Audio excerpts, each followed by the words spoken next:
What happened? I told the guys after the game, I said, welcome to the NBA, right? This is what happens. You start feeling too good about yourself, and you come in and you play a team that's desperate for a win. They're 0-2, and they jumped out on us, and give the credit to Indiana.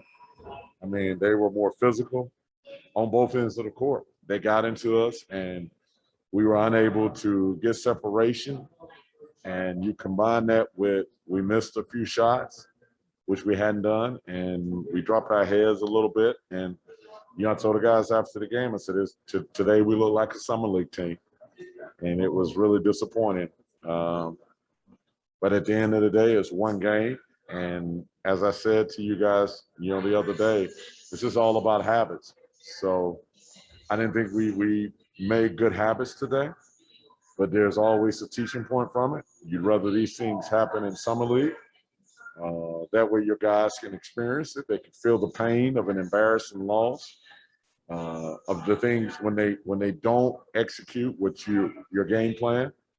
So there's a lot of teaching that can happen from this game. And we'll go back, we'll break it down, and we'll meet tomorrow. Hopefully the sun will come up tomorrow. After one of these games, you start doubting it, but we'll bounce back and we'll be ready to play on Saturday. Tuesday night, you guys came out third quarter to control the game. Tonight, third quarter, 70 points.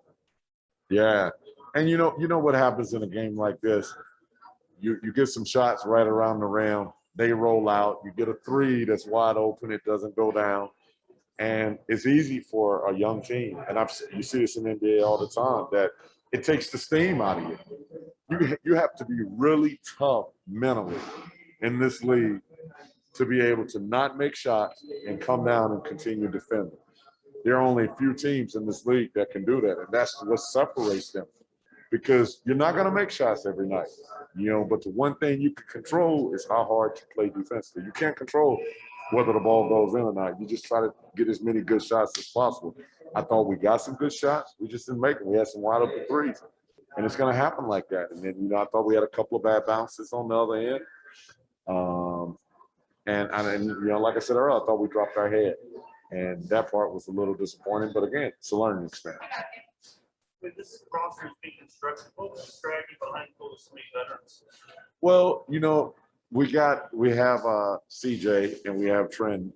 And what happens sometimes in summer league when you have your young guys, they tend to press a little bit and take ill-advised shots, and they can form bad habits. So the thinking behind it was have some veteran players, so those guys, our young guys, could feel comfortable, play more into their role, what they're going to be in the regular season. And I thought for the most part with Chris and Trent, and CJ, they've done that. They fit well into their role. Today, like I said, I'm just happy we have another game. Right? Like we don't have to leave Las Vegas with that taste in our mouth, and we'll be better on both sides of the ball. And the one thing I love about this group is they were in there, they were being honest with each other. And they were saying to each other, hey, we blew it. We didn't execute our game plan on either end. So it's easy to talk about it. Now we got to come out and do it on Saturday versus Phoenix. Physicality is a part of the game. Regular season, playoffs, league. Opportunity to respond in game. Yeah.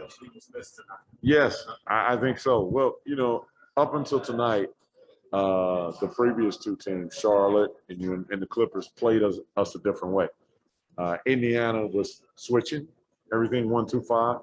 So when they started switching, it stood us up offensively. And we've been, the plays you've been seeing this week, where us moving the ball from side to side, we didn't make those plays.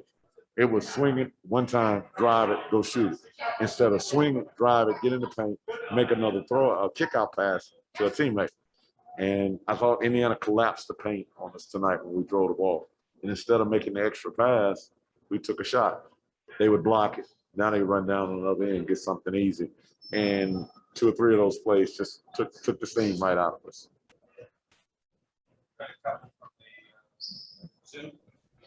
All right, we're going to start off with James Hill with BNC Sports.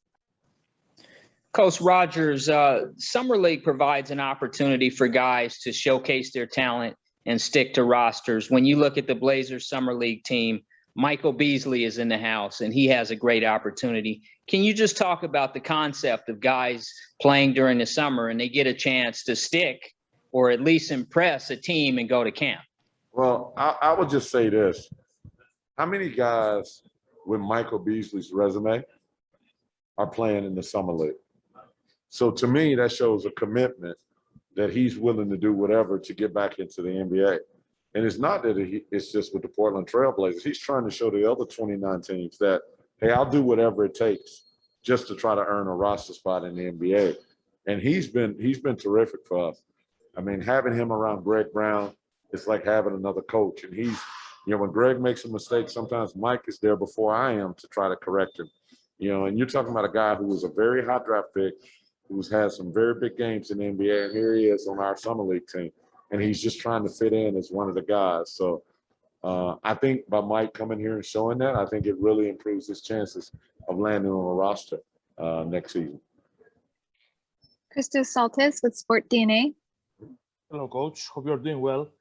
Speaking about Greg Brown, what did you see in those 3 games in Las Vegas? And from your perspective, what is his biggest improvement and what he needs to improve through this process? Well, I think right now for Greg, the game is moving at like lightning speed, you know, because he's trying to learn NBA terminology. He's trying to learn what to do offensively. He's trying to learn what to do defensively.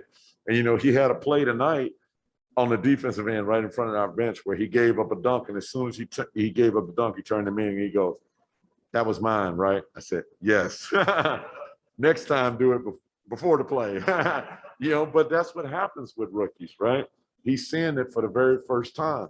So, you know, I don't expect him to continue to make the same mistakes, but there's a reason why, you know, rookies make mistakes. They haven't seen this. And, you know, so he's trying to learn offensively and defensively, and he's trying to do it while guys are getting into his body, being physical, and he's trying to look for his shot on the other end. He's trying to prove that he belongs. So it's a lot going on right now for him, but I like the fact that he continues to work. He doesn't get down on himself, and he's improved since the first day of training camp.